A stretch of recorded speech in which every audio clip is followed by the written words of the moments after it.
তারপরে একটা কি দেয়, বাম কপালে টিপ দেয়। এদিকে আছে নাকি? দেয়, আপনাদের ঘরেও দেয়, খেয়াল রাখবেন।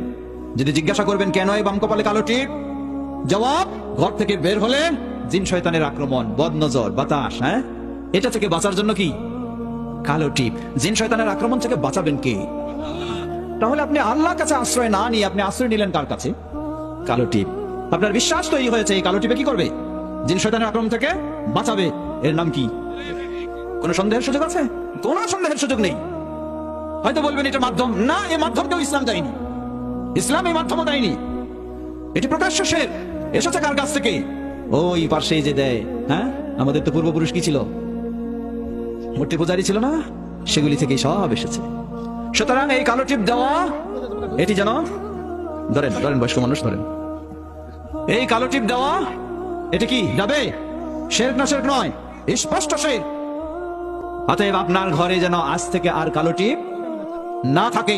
পর্দার আলের মা বোনেরা, আপনারাও সতর্ক হবেন। প্রশ্ন আপনাকে হয়তো বলে ফেলবে, ঠিক আছে কালো টিপ দিলাম না বাদ দিলাম, কিন্তু বাইরে তো গেলেই জিন শয়তানের আক্রমণ হতে পারে, বদনজর লাগতে পারে, সেগুলি থেকে আমার বাঁচার উপায় কি? জবাব, লক্ষ্য করুন ইসলাম কত সুন্দর।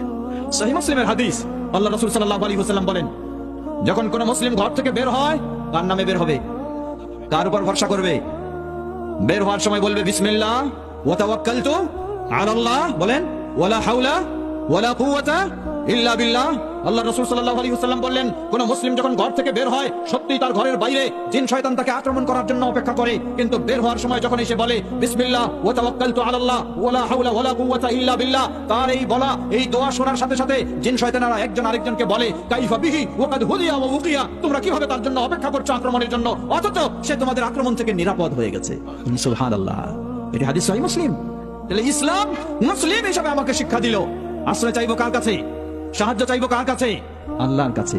তা না চেয়ে চাইলাম কার কাছে? হ্যাঁ, কালো টিপের কাছে। কার কাছে?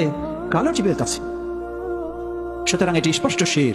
অতএব এই শের বর্জন করুন। প্রকাশ্য শের তো বুঝি, অস্পষ্ট কত বিভিন্ন ধরনের কথায় শের, কাজে শের, চিন্তাও শের।